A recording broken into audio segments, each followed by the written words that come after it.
সেদিন বুঝেছিলাম খাঁচার দরজা খোলা থাকলেও সব পাখি উড়ে যায় না। সকালে পাখিটাকে আমি নিজেই ছেড়ে দিয়েছিলাম, কিন্তু সন্ধ্যায় যখন সে আবার আমার জানলায় ফিরে এলো, তখন প্রথমবার মনে হলো পাখিটা কি শক্তি মুক্ত হতে চেয়েছিল। আমি রফিক নটক আছি আপনার সাথে। ভিডিওটা শেষ পর্যন্ত দেখুন, তারপর বলুন আপনি হলে কি করতেন। সেদিন সকালে ঘুম ভাঙতে দেখি একটা ছোট পাখি ঘরের মধ্যে উঠছে, বারবার জানলার কাঁচে ধাক্কা দিচ্ছে। আমি উঠে জানলাটা খুলে দিলাম, ভাবলাম এবার সে উড়ে গেল, কিন্তু গেল না, বরং ঘরের এক কোণে বসে রইল। আমি হাততালি দিলাম, তাড়ালাম, কোনো লাভ হলো না। ঠিক তখন আমার ফোন বেজে উঠল। স্ক্রিনে একটা নাম, অনেক দিনের পরিচিত। ফোনটা বাজতে দিলাম, ঘুরলাম, পাখিটা আবার কাঁচে ধাক্কা দিল। আমি চমকে উঠলাম, কেন জানি মনে হলো পরে ধাক্কার শব্দটা যেন ঘরের ভেতর থেকে আসছে। বিকেলে পাখিটা হঠাৎ উড়ে গেল। আমি জানলার পাশে দাঁড়িয়ে অনেকক্ষণ আকাশ দেখলাম।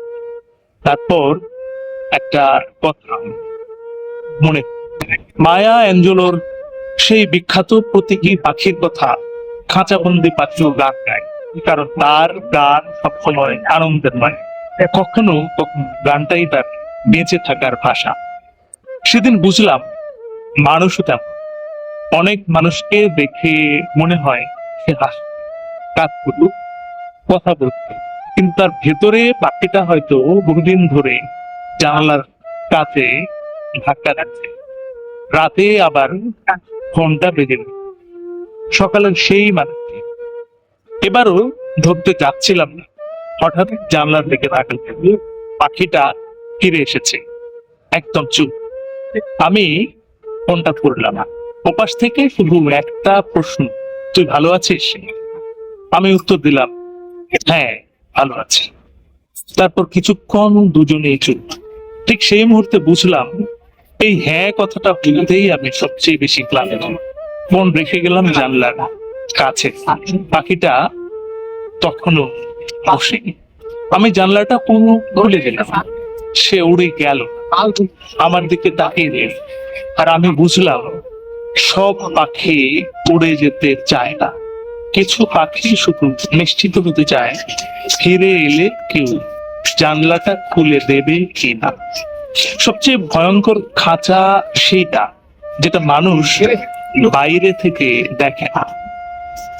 সেদিন পাখিটা শেষ পর্যন্ত উড়ে গিয়েছে, কিন্তু যাওয়ার আগে একবার ঘরের দিকে তাকিয়েছে, অথবা হয়তো আমি তাকিয়েছিলাম, আজও নিশ্চিত নেই। তবে সেদিনের পর থেকে একটা জিনিস আমি প্রায় করি, মন খারাপ হলে মনটাকে আর জোর করে বলি না উড়ে যা, শুধু জানলাটা খুলে নেই, কারণ আমার মন একটা পাখি, আর সব পাখির মুক্তি একরকম নয়। আমি অনেকক্ষণ বকবক করলাম, এবার আপনার কথাও শুনি, বলবেন না?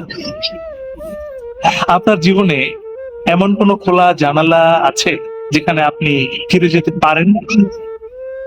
আপনি কি সত্যি মুক্ত, নাকি শুধু আপনার খাঁচাটা অন্যরা দেখতে পায় না?